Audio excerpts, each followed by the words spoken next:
Welcome to the Be Unstoppable podcast. My name's Lisa Clifford and I am your host. In this podcast, I hope to explore in-depth subjects with each guest that help us have an understanding and a really lovely exploratory conversation that shines a light on different thoughts, different ways of thinking and being. My passion in life is to help people unlock their incredible human potential, where they listen to their heart's desires of dreams and goals that they want in their life, and that they dare to go for them with belief and with energy. And that's why I became a master fire walking and empowerment instructor trainer, so that we are helping people in an incredible way to see who they are and feel invincible, so that old ways of thinking are not holding them back. So I hope you enjoy this next episode. Welcome, lovely Effie Moss. I have to give you your full title, Mrs. Effie Moss. And thank you so much for sharing this unique time together on the Be Unstoppable podcast. I'm all about helping people unlock what holds them back. And I think that one of your arms, although I think all of what you do helps people not be held back, but one of your arms that we're going to talk about in more detail today is human design. And we're not talking Harley Street plastic surgery. I mean, do they do it on Harley Street? I don't know. Just asking for a friend. Should they do that? I don't know. So for those people that don't yet know you, can you just share something about you that is just puts you into context? Yeah, so I love this question because it's which version of me am I turning up as today? Yeah. So I think we were chatting beforehand before we hit record. I feel like I've said all the good stuff before we hit record, and now it's like, oh. I think you've got even more good stuff. So just to say hello to everybody. So as Lisa said, my name is Effie, and really I've got quite an eclectic tool bag, in that my career really has been focused around business and marketing, startup. I currently have my own marketing and business company, so I step into businesses as a fractional CMO or whatever really anybody needs, and that's been built. What does CMO stand for? You could say part-time marketing director, really, I suppose. But you know what? It doesn't really matter. I'm a marketer. But CMO is a chief marketing officer. Marketing officer. And the reason I say CMO is because it depends on the level you go into the company. So I'm not the person that will go in and necessarily do your social media content, but I am the person that will go into your company and look across all of your marketing touch points, look at your strategy, look at how you're executing that strategy, looking at your team, how marketing fits into sales, how that then feeds into all the other elements within your company. I'm also the person that could go in and say, well, if somebody wants to raise funding, how can they do that? How can they get their business ready for exit? So there's lots and lots of different, I suppose, facets to it. And, I've kind of I think it's been about, I feel old saying this, I just realized it's about 24 years. My career, it's been 24 years. And it started in corporate. So I worked for companies like Skype and Marks and Spencer's and Hewlett Packard. So that was a great deal of fun. And it taught me a lot about working with people, team dynamics, organizational structure. And I suppose in those days, I was very operational. So I'm very good at organizing things. And bringing people together. And I realized that's actually that's a bit of a superpower as I've kind of gone through my career.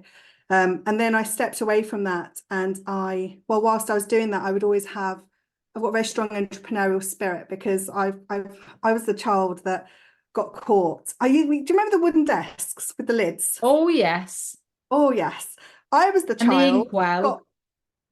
So I was the child that got caught selling handmade friendship bracelets at lunchtime in that desk.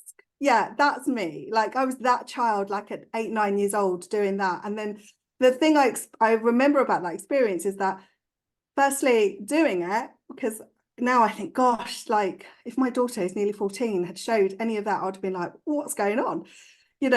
So I've always had this very strong entrepreneurial spirit. And I remember kind of like having it all confiscated. I think that's the other part of remembering, because I don't think they knew what to do. You know, I'm 46 years old. And I don't think they knew what to do with, you know, somebody who was kind of showing those kind of that skill set and those talents at that age. Whereas now we would nurture it. You know, there's homeschooling, there's world schooling, there's different types of like ways of kind of nurturing that. You know, my daughter sells things on Vinted, for example. So she's literally earning money while she's at school. So maybe she does have the streak, and I'm probably not realizing it. But it's when you step into your wardrobe and she's sold your clothes. oh yeah, she does that. And interestingly enough, it's my stuff that is flying, which is making me smile massively because I'm uncool. Yeah, it's my stuff. So I'm like, it's all good. But you know, you would kind of like develop that, I think, in your child, because like we encourage it. You know, the moment she asked me, I went, well, what do you want to do? And she gave me a little bit of a plan. And I went, yeah, sure, just let me know if you need anything. She asked me questions about, you know, when she was packing it all up, what she should include inside it, you know, and we were trying to say to her, just make sure you include a little note, make the experience like really nice, because that's something I would always do for my product businesses. And also from a marketing point of view, right, you kind of like, you want to make sure you give somebody an impression of increase at every opportunity. And you know, she's been learning, but then once she knows, she kind of knows, and then she goes off and does her own thing. And you know, she'll message me sometimes from school and just say to me, you know, I've just sold something, just keep an eye out if it's coming, you know, tell daddy to get the packing stuff ready. And I'm like, she has an entire fulfillment operational kind of process at home. You know, it's like, sell it, she takes pictures, lists it, sell it, and then gives it to my husband to go pack, and then just like manages him. It's just hilarious to watch. You know, but I think when I was little, I didn't quite know what to do with it, because we came from the era of, well, the generation above us, it was like one job your whole life, good pension, right, you retire. So suddenly having this multi-passionate entrepreneurial child that just wanted to explore and do lots of different things, you know, and I come from an entrepreneurial family, you know, I'm Greek. Everybody in my family has their own business. My dad had his own business, you know, so it was never a surprise within the culture, but it was absolutely a surprise to everybody else. And so I'm always grateful for having stepped into corporate, and I'm always very grateful for the skills I learned. And I would dip back into that often throughout the rest of my career as I built my businesses. So when I was on the early steps of that journey, you know, I was saying to you before, I had a doggy business which had doggy accessories and harnesses and things. And I held the license for Corian for Mr. Men. So I had all Mr. Men bedding, hoodies, things like that. And I sold them on QVC. I sold them in Pets at Home. I sold them independent pet shops. And that was whilst I was holding down a corporate job. And I used to have a little pink shed at the bottom of my garden. And we used to do it I've on noticed the pink in the background. Oh, and so how does human design fit into all of this then? Because that is a fascinating awareness. I don't know what to call it. We were saying that earlier, what to call it? To call it a tool, a structure, a model. But how did you come across human design? First of all, though, what is human design? So human design is a framework, and it is founded on the Chinese I Ching. It's founded on the Judaic Kabbalah system and the Western astrological system. So it takes facets from all of these ancient, established, let's call them frameworks, and brings them all together into what we now call human design. And human design was brought to life by a gentleman called Ra Uru, who I think actually is 76 today. I'm sure I remember seeing that. I could be wrong. So if there's any human design people watching this, oh, she's wrong. I could be wrong. But I'm sure I remember seeing that. And he died a number of years ago, and he died before he completed the work on it, in the sense that if you ever see any YouTube videos on him and anything like that, they're a bit miserable. That, you know, and he deliberately kind of used wording to wake people's self up, to bring awareness to them, to make them realize that, you know, they're not actually human beings, they're souls, you know, living a life, living an experience on this planet.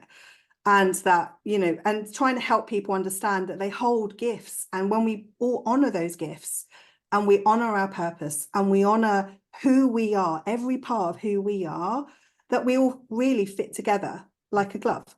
Because if we're all stepping into our power, then actually we're then able to raise consciousness and everything else around us. So I'm kind of using these words, but like, I think, you know, the light, we'll be able to bring light to everything, I suppose, is another way of saying it.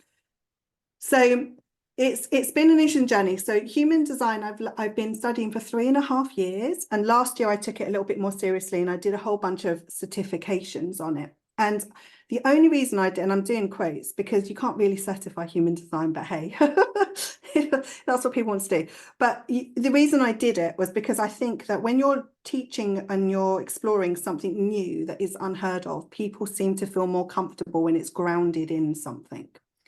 And human design is also often called the science of differentiation because it talks about neuroscience, it talks about quantum physics. I'm not going to sit here and say, well, just because it's, you know, it talks about quantum physics, just because it talks about science, that's why you should listen to it. You know, it's a choice. You know, if you find anything that we're going to talk about interesting, then great, you know, let that sit with you, let that resonate and explore it if that's something you feel called to do. And if it doesn't, then that's okay. It just means there's a different modality for you. And I say this because, you know, where did it come from for me? Well, back in 2012, I left corporate. I started sort of building a new company and I left corporate in 2014. Because I think we were discussing that I was on Dragon's Den in August 2014. So I left corporate just before that happened. And I went into my business full time. And that business took me on one of the most life-changing journeys for me personally. And now looking at my human design, it makes complete sense, which I'll allude to in a moment. But I had this kind of woo-woo side to me. I've always had this woo-woo side to me, but things were just happening around me and I couldn't quite work out why. I didn't understand anything. It was just I was aware of it. And I've always been very good at reading a room. I've always been very good at reading people. People have always lent on me for like support and things. So there was a whole bunch of stuff here that I was just like, well, you know, what is this? And when you're building, you know, a company from nothing and suddenly you're in front of 12 million people and then you carry on kind of going that through, you're very exposed. And so if you want to expose somebody's limiting beliefs, if you want to expose like areas that they might need to heal, you know, like that was not the place for it, but that's exactly what happened. And at the end of that journey, when that business, so it fully cycled. And I remember my sister, who's also quite woo, turning around and saying to me, wow, that was one hell of a reality creation. Well, I was not in a place to receive that. I was like, what do you mean? I didn't do this to myself deliberately. You know, very, very typical kind of response when you're starting on a very early spiritual journey. And so what I did was after that journey was I took literally 18 months out. We moved to the Isle of Wight. We made a lot of changes in our life and I needed to completely decompress because I wasn't happy. And that's when I started asking myself really hard questions, you know, and I noticed even looking at myself in the mirror, I couldn't do it. Didn't know who I was. I'd lost my identity to this business and this very public role that I had somehow assumed. And not willingly. That's the thing. It was just kind of like, you're doing this. And the higher you kind of go on the pedestal, the further you fall. And so it was a really like emotional. Well, that's a belief, isn't it? Rather than a fact. Yeah, it is a could belief. well have been your reality, but it's quite an old-fashioned belief that navigates what we do. Anyway, carry on. Yeah, no, I love that you've said that because I've arrived at the conclusion. I'm saying it delivering the context of what happened, but now it's like for me, when I look at beliefs, I'm sort of digressing, but when I look at beliefs, all beliefs for me are neutral. All beliefs can be neutralized and all beliefs are neutral. And it would depend on what pair of sunglasses you're looking at that situation, person, circumstance through will determine what you're actually projecting onto it and then creating that belief.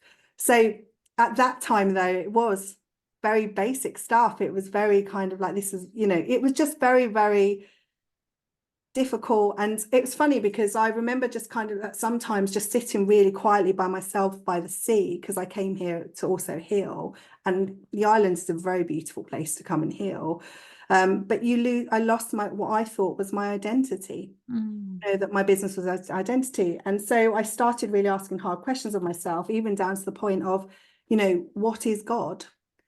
And I grew up with a very religious in Greek, we call her a yaya, my yaya. So she's not like a nan, your grandma. So she was very religious, but religious to the point that she wasn't necessarily always nice. So, you know, and for her, it was like, you know, she sits in church and everyone had to be really quiet because she's sitting in church. And it was just, she was the most loveliest lady, but you could see it in her. She was raised in a very, you know, to believe in that things happened as per the Bible, and she interpreted the Bible to mean certain things, which I think you can often see when you're looking at it through a lens of religion. And I started to realize I felt really uncomfortable with it. And it's because I was associating all this other stuff with it. So I kind of detangled all of that, and it was hard. But, you know, the person that came out of that was somebody I love, you know, and I understand at a much deeper level. And when I look back at even photos of myself at that time, I'm like, oh my gosh, I don't recognize that person. And I am very, very, very different. But that then developed my whole sense of spirituality and faith. And then obviously, naturally, it flowed into law of attraction and all the universal laws. My understanding around belief systems and identity and action and those kind of things. And then I started to look at, well, we talk about faith and spirituality in terms of our life journey. But what if business, because I love business, like if anyone speaks to you, they'll say Effie loves business, go to Effie. If you need something about business, go speak to Effie. And it's followed me around my whole life. And it's been a constant theme since I was a little girl. So I was really like, what is this theme that keeps coming up in my life? Like, you know, it's teaching me so much about other people, myself, the world, this experience that, you know, that we're part of. And I'm sort of thinking, well, is there more? And then interestingly enough, somebody I know a number of years ago, she said to me, we were talking about this thing called human design. Do you know anything about it? And I was like, no. But what happened was, and I don't know if I won't be able to see this, but literally I tingled from the roots, from my top of my head, all the way down to my body, down to my toes, my arms. It was like I was completely on fire. And I just sat here and I remember just feeling absolutely ecstatic, like excited. And that was my response to it. And I think when you respond to something, you know, to something like that, you kind of then got to go, well, what is it? Like, let's explore this further. And human design, you know, you can buy tons of books. There are more and more books coming out now. There are more and more people teaching it. There are more and more people sharing information about it. And, you know, lots of people are starting very high level because it is kind of like a newish thing, even though it's been around since the 1980s. Once when Ra-Uru died, he was kind of in a place where with human design, he just wanted to, like, I said, awaken the self. So the language he used and everything was very direct. You know, like there's a gate, for example, that holds our gifts. And it's called the gate of shock. You know, you've got really kind of like strong words that are used, kind of describe human design. And then I think when he died, there were a few people who kind of worked with him that then tried to grapple to kind of change that into something. So Karen Curry Parker, who I did my sort of study with, you know, she took it and morphed it into quantum human design, which is like more softening of the language. And it's more about, yes, it's about us as people and how we operate within time and space, but it's also about how we fit together and how we can kind of heal everything around us. Her lens is very much around healing, which isn't something I necessarily always resonated with. And then you have other people in the space, you know, like Jenna Zoe, for example, and she has a human design app, and it's just a really lovely space. And she's created this really lovely community where people can kind of just go and figure stuff out. But I think a lot of people are sort of wandering around, not really thinking that let's get the app, let's look at the chart, it will tell me something, so that must be right. We're still in that phase when actually really it's an experiment. Human design is an experiment.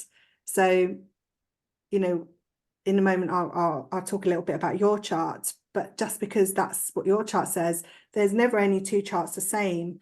But if I look at your energy type, you're a manifesting generator. Well, I know lots of manifesting generators in my life, and they're all very different. You know, I'll look at the way my husband operates on certain things and like some certain parts of his chart. And I'm like, that's really interesting that you're doing it that way. Like it just awakens everything. You can't unsee things. Yeah. It heightens your awareness. And I So think so that people can imagine everything that you've just said, because that's a lot that you've just said conceptually.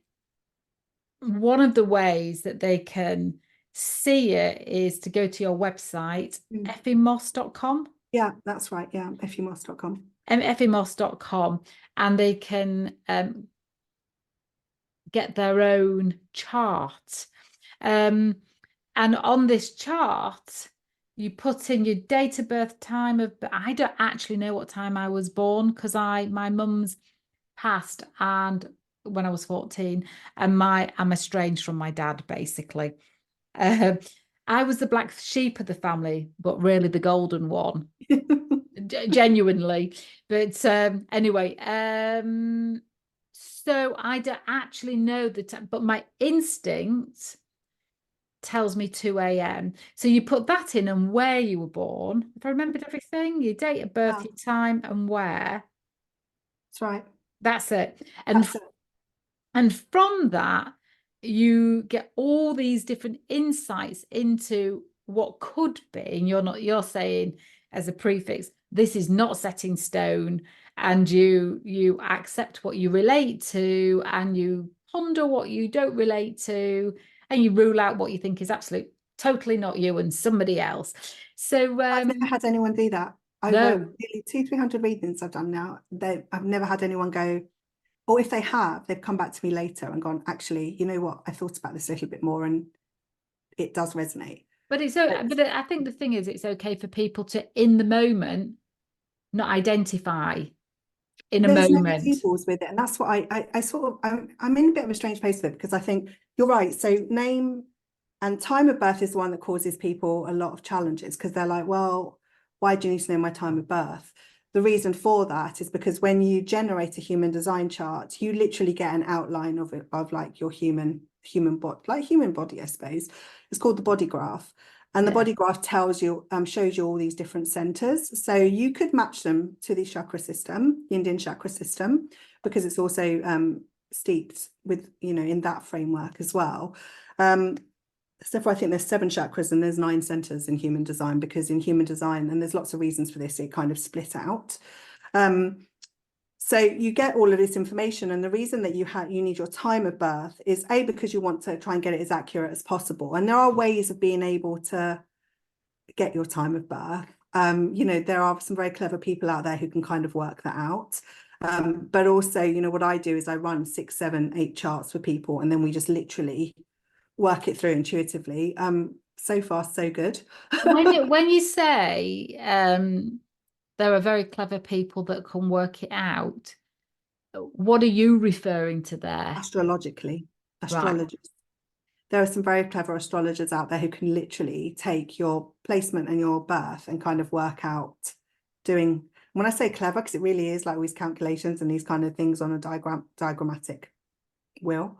They can kind of work that out for you. But the way that I've also found it very useful, because my friend came to me and didn't know his time, and I literally pulled lots and lots of charts. Now, because I know him like really well, I was able to go, actually, it's this one. And then interestingly enough, his wife then found out his time later on, and it was that one.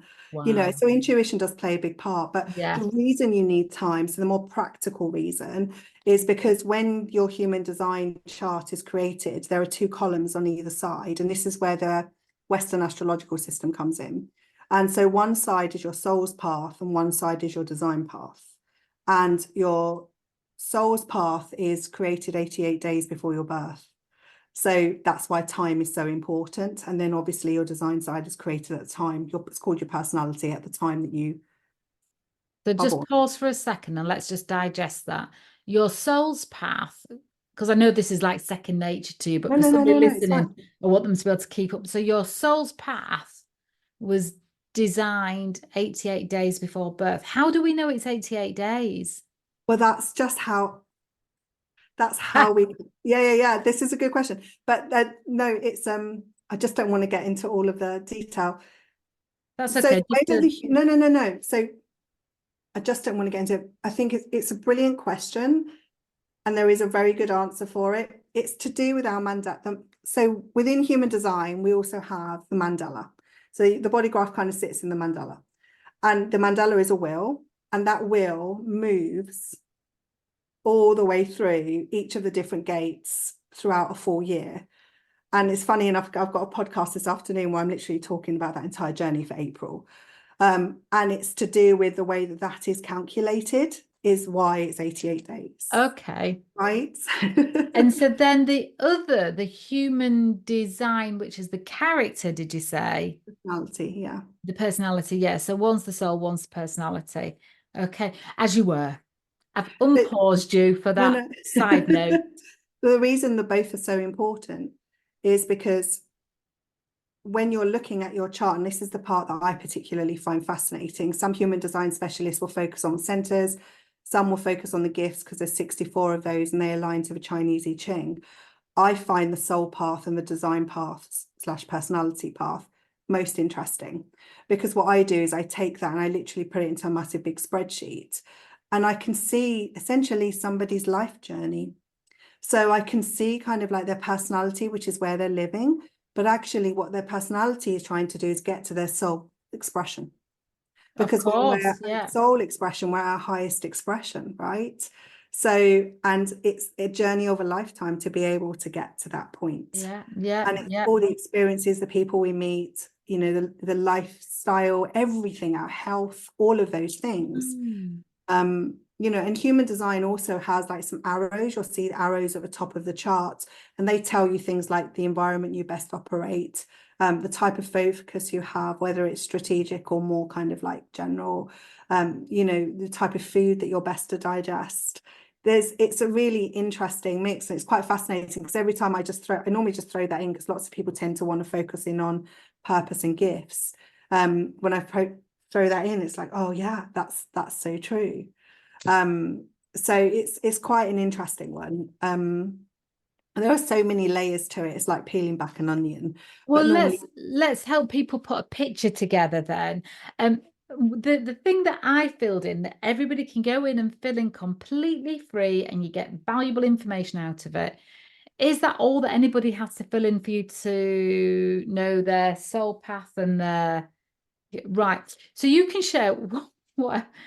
Well, I don't know. I've looked at it and had a quick look at it. So you share whatever feels good about me. So for everybody watching and listening, we haven't prepared this. So I'm an example so that people can hear and see what they would get from Effie. Well, so it's just to say, I have your that's why I'm doing this, because I've got it in front of me. So this is the bit that's really interesting. It's like you can go to somebody and get a reading, you know, if you want to understand kind of more about yourself. And, you know, a lot of people focus on the deconditioning process.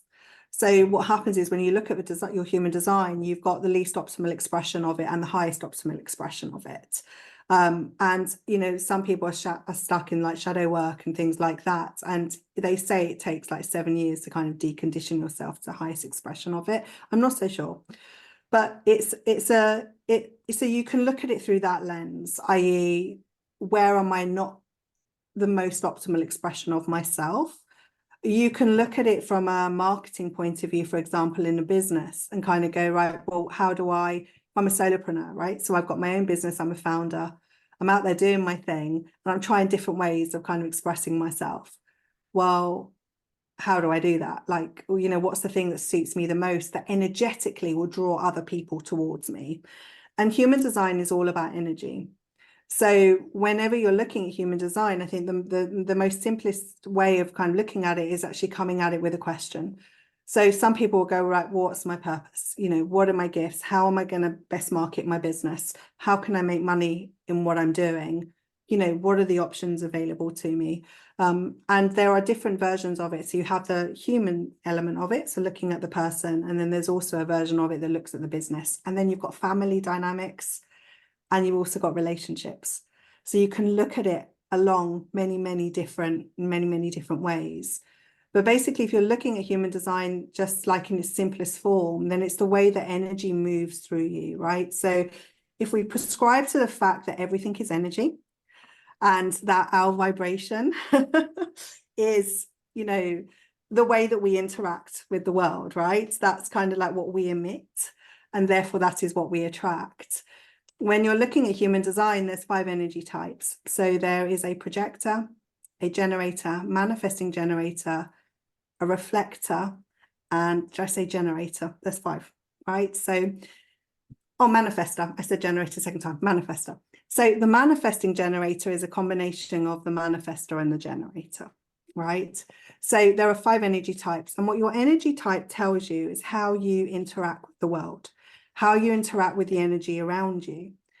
And I think as we are sort of moving along, like as a consciousness, I suppose, as collective consciousness, as we're moving along, I think we're giving ourselves more permission, for example, to do work that we love, to fill our life with things that bring us joy, to connect with people that we feel more compelled to be near and be with, rather than like force ourselves into a situation because that's the way it has always been. And that is our energy operating. That's our energy interacting with the world. So obviously this is a caveat with yours because your time isn't for sure and we haven't done the work to make sure. I know you've intuitively given it a 2 a.m. and I will honour that, but it's just not everything may hit for you. Okay. So that's a small caveat. But basically, when you look at yours, it just made me smile because it made me smile. There's a couple of reasons it made me smile was because firstly, you are a manifesting generator, so that is your energy type. And our man-gens of the world are here to help build things that we can then use and be directed with, right? So manifesting generators are our multi-passionates. They are truly our multi-passionates of the world. And they are normally the people who will like have multiple projects on the go, pick some things up and put things down. And often they may have been told by people before, like family members who love them, you know, why can't you just focus on one thing? Why are you always changing and doing multiple things? Why, you know, but you're meant to. You need the energy from doing lots and lots of different things and learning and experiencing those different things to help propel you into the next things that you want to do. So if you are running a business, you might have several businesses, like several different businesses, you know, or you might have a business with different revenue streams. So with manifesting generator, you know, it's funny because my husband's also a manifesting generator, and I always smile because he always leaves piles when he's sorting things out. And I'm like, why is there always piles? And it's literally his way of sorting through these many, many different things. And now that I know he's a man gen, I'm like, oh, it makes complete sense. The other thing about being a manifesting generator as well is that your goal is to get to the end point as quickly as possible, even if it means jumping over a few hurdles. So think of it like building furniture and, you know, from IKEA, right? Your goal is to actually get that thing built. You're not going to spend time or have the patience to read the manual. You're just not completely. Completely. And I like everything in its place, otherwise I feel stressed. And in my business, I don't do just one thing, but all things meet one purpose. And you know, I've been on the radio quite a bit, and somebody says, oh, why did you become a radio presenter? I said, because I'm doing what I love. Just because I don't want to do that all the time. And I loved creating, and I love doing my dynamic empowerment events, and I love coaching on a one-to-one, and I love painting, but I don't necessarily have lots of apps open at the same time. But I do I tend to be sticking to one thing at a time.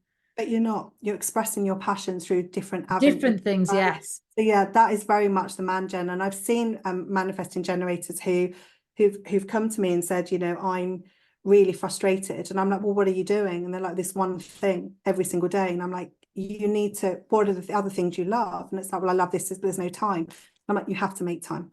You will make time naturally because everything will open up around you to be able to include those things. Yeah. But if you deny yourself expressing yourself, you deny yourself the ability to express yourself through those passions, Yeah. it will like dry up, it will like fizzle up, and like it'll be the embers of a So like. when I say at one time, I mean like if I'm working on something, I'm working on that, and then I'm working on the next thing. But I maybe work on 10 things a day. But yes, what else? I'm just as you said that, I was just quickly looking at something for you. Yeah, okay. Yeah, no, it's all good. So I think so it's really brief. So like so a manifesting generator, they want to try and get to the end, and sometimes so they'll build the furniture, and sometimes you might go back and just flick through the manual and go, actually, was that the right way? It's almost like just double checking yourself. Or sometimes you'll go back and do it that way so you can relearn it that way. But what you're trying to do is squeeze as much out of what you are doing as quickly as possible. yes. So like with my husband, you know, he is the most impatient driver I've ever met. And if anyone listens to my on my YouTube, I talk about this a lot because it just makes me chuckle. And I used to kind of like, because I've got an open emotional center, basically if you've got an open center, you will take on the energy around you and you amplify it. So it looks like I'm even more emotional and I can get stressed. So he's stressed, I'll be 10 times more stressed because I'm literally taking it in because he's within my auraic field, which, by the way, your auraic field extends to half a room. So if you think about who comes into that space, right? Mm-hmm. So you're absorbing that energy and mixing it with yours. Mm-hmm. And when you understand your human design, like you have an open emotional center, you can then discern, well, is this mine or theirs? Exactly. Am I genuinely feeling this or are they doing it? Like, you know, what is it? Yeah. And, you know, it's really, so when he gets impatient, I used to really like, I'd be there leaning across going, because I could feel it. Whereas now I'm like, oh, he's just doing his stuff, right? And the reason he's getting impatient is because somebody has got in his way when he's trying to get to his and goal, also, yeah, because I don't know if he's like me, but I feel like I've only got so much energy. And whilst I've got the energy, I've got to spend it. And if you get in the way and interrupt and make it longer, my thing that I'm about to do may not get finished or even started. Well, it's interesting because with the manifesting generator, you're meant to spend all of, and the generator types, spend all of your energy so that you go to bed at the end of the day just feeling exhausted.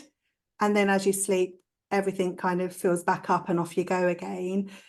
It's a really interesting way you've described it, because for you, if that's energy, then that's great. For him, it's kind of he's trying to get the thing done, and somebody's getting in his way.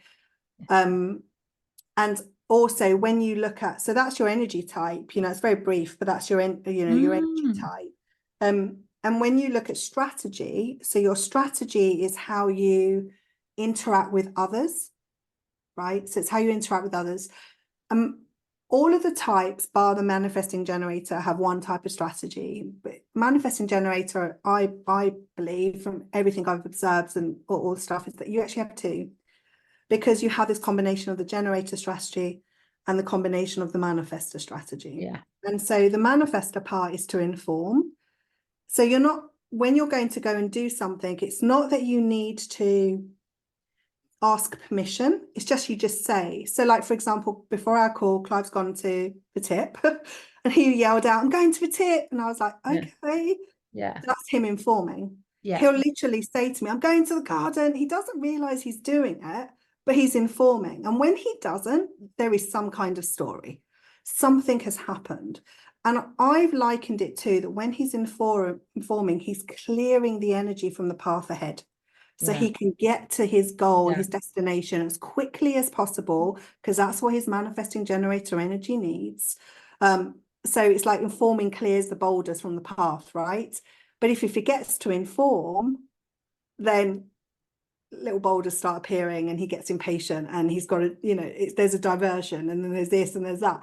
You know, it's actually quite magical to watch it in somebody. When I first learned it, I was like, But the more I observed, literally, like from my own life and everybody around me, I was like, oh my gosh, you know, and that's what embedded it within me. It was more the observation and taking each piece and then kind of just seeing how it plays out. And the other part of the strategy is to respond. So the generator type, which are also builders, but for them, it's very much around passion projects and they won't necessarily do lots of projects, but they have to do things that are fun for them and they excite them, because if they don't, they'll burn out.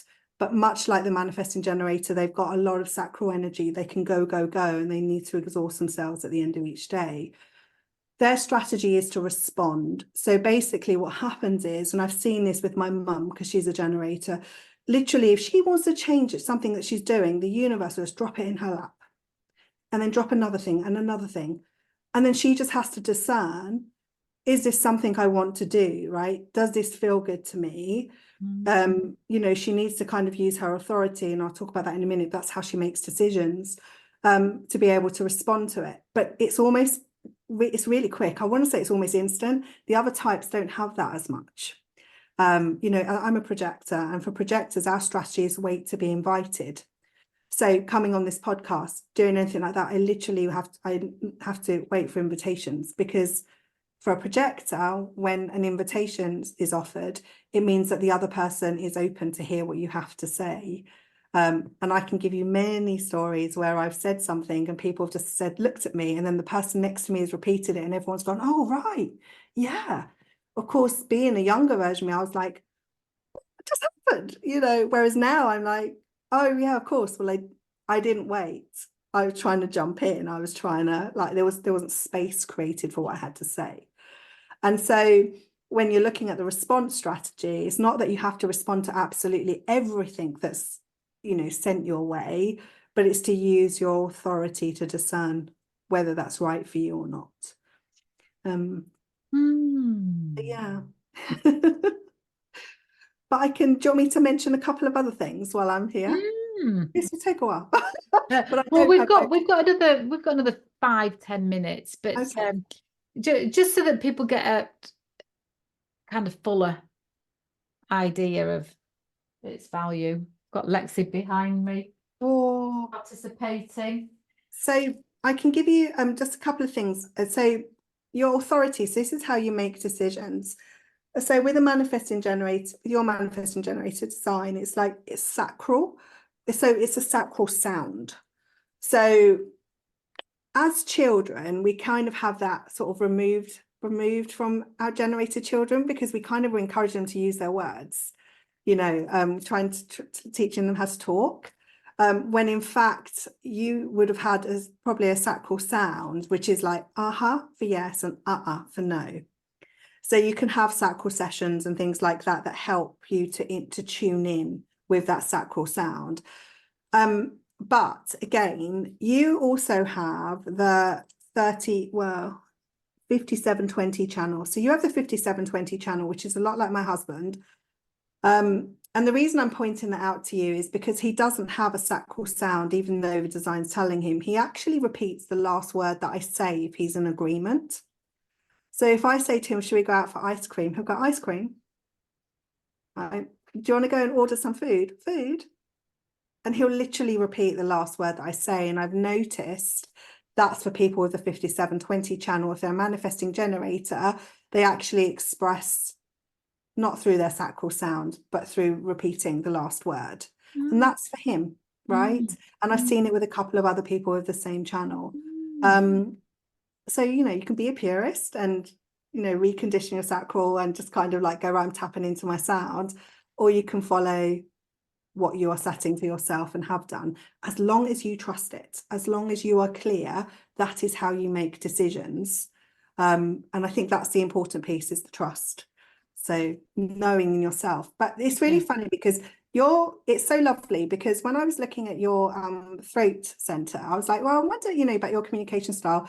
And I know people who are listening to this won't know this, but when we were trying to get together for the podcast, you would always leave me lovely messages on LinkedIn. So, you know, and it always made me smile. And it was always infused with lots of just enthusiasm. And there was just a brightness to it, which I absolutely loved. Aww. And when I looked at the gates that are active within your throat, it was exactly that. It's the ability to bring life to something, to bring joy to it, to communicate it in a way that's really enthusiastic and helps people kind of just feel excited by it and engaged. I thought you might find that interesting. I do, because, you know, as a speaker and a trainer and a facilitator, and my coaching style is enthusiastic. Many coaches stayed very neutral, as if to not appear to be for somebody's goal or against them, or for their action or against them. Very neutral. I'm not a pure coach.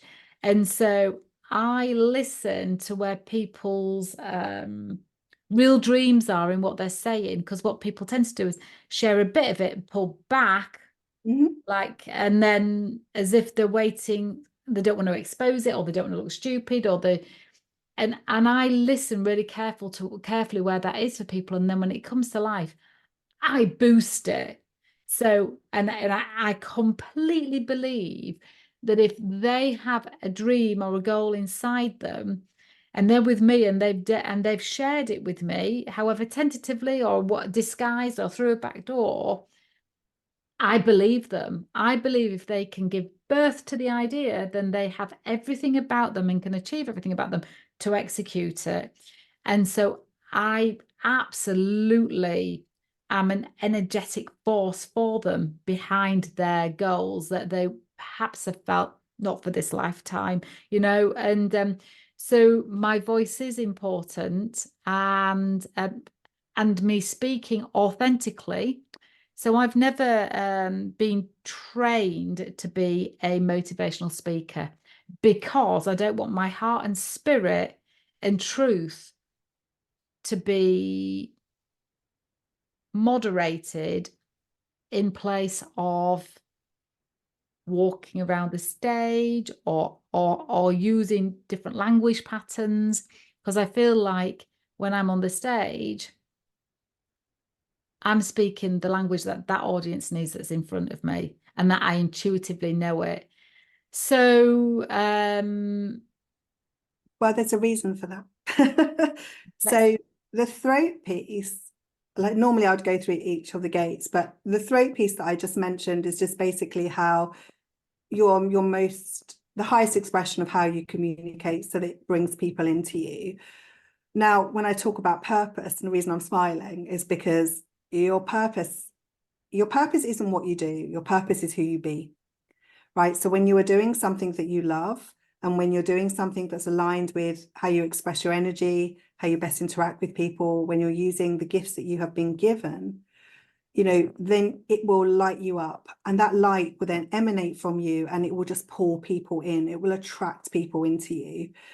Well, your purpose, and I'm just looking because I always get there's like so many of them, so I just got to remember the name. Is this where you tell me I'm meant to be a mechanic in a garage under a bonnet? No. It's exactly what you've just said, actually. So the official name is the Personal Destiny of Penetration 3. Right. So it's a bit of a mouthful. So what does it mean? Well, it's around your ability to use your intuition to be able to read other people and essentially sense what they need. And it's to be able to trust your spirit to be able to do that. It's a knowing. You won't be able to explain it to anybody. You never will be able to, like, you've just done that, but you'll never be able to grant. You can't. You'll say, this is what we do, and this might be the effect of it, but you'll never be able. If someone says, well, how do you actually do it? Just break it down for me. You won't be able to, because it comes from your innate knowing. And it's kind of like you're able to sort of understand other people's needs and desires so that you can then help them to fulfill those. So it's when you are doing that work, you're very likely shining from your eyeballs. You're completely on, let's use your word, you're on fire. Yeah. Literally, tingly, everything, because when you're aligned, and then people will feel that from you. There is a lot of truth when people, if you're talking about like marketing, because I know it's a big part of my life, but when we talk about things like attraction-based marketing and stuff, and people go, oh, is it real or is it not? Well, attraction-based marketing is just basically energy marketing. It's just basically, what we put out into the world really is, the type of things that we attract back into us. And so if you want to kind of shine your light as brightly as you possibly can, then understanding something like human design and kind of like going on a bit of an experiment with it to see how it kind of works in your day-to-day, is a really powerful thing to be able to do. It is, and I guess it's really reassuring for people to confidently keep going in a way that might be different to how everybody else is moving in the world. Everybody has a unique story. Everybody's human experience. So we're sold here to experience in human form, right? So, and on that basis, that means that everybody's story is unique. Now, for example, my friend, he has 2 identical twin girls and they're 1.5. And I did like a 3-hour session of reading for them. And I'm always reluctant to do it when they're so young, because what you don't want is people latching on going, well, this is their digestive type. You have to let them explore the world. You've got to let them figure stuff out.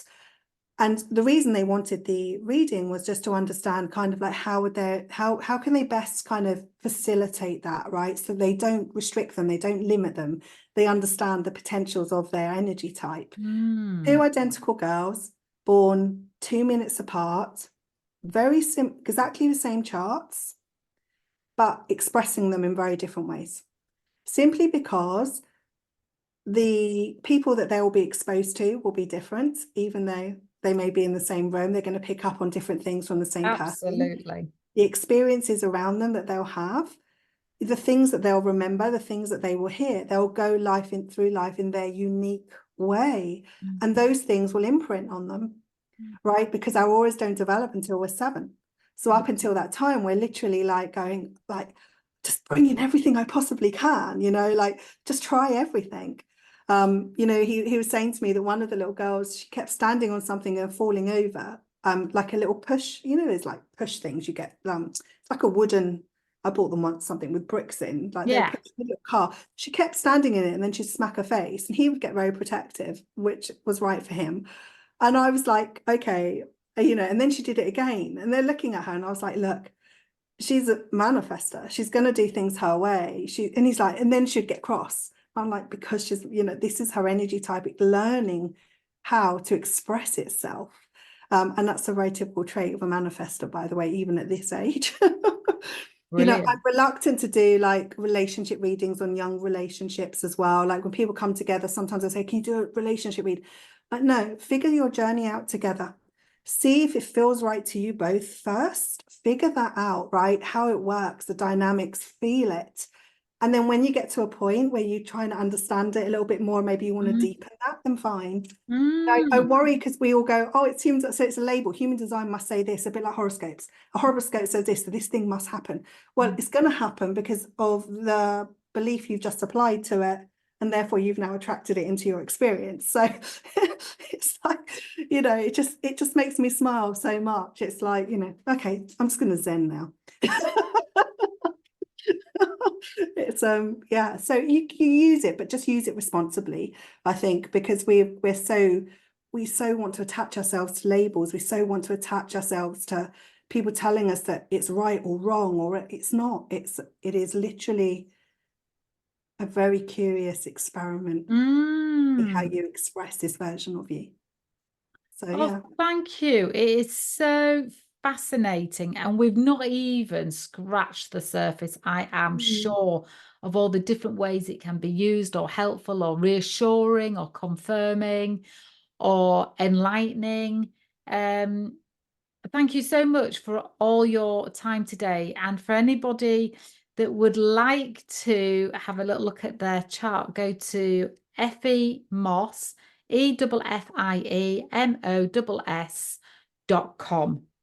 yeah. And scroll down her homepage, and it's on her homepage. There's a little link, and have a little look, and then get in touch with Effie if you want to have her book a session with her, to have her talk through how you can interpret it, how you can use it to either strengthen you, enhance you, or heal you, or develop you, or for growth and understanding.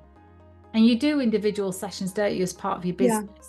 Yeah, I do. Yeah. So it's, there's lots, like I said, lots of different facets. So there's marketing and business coaching over this side, and then there's human design. But actually it all comes together. So it's a really interesting dynamic.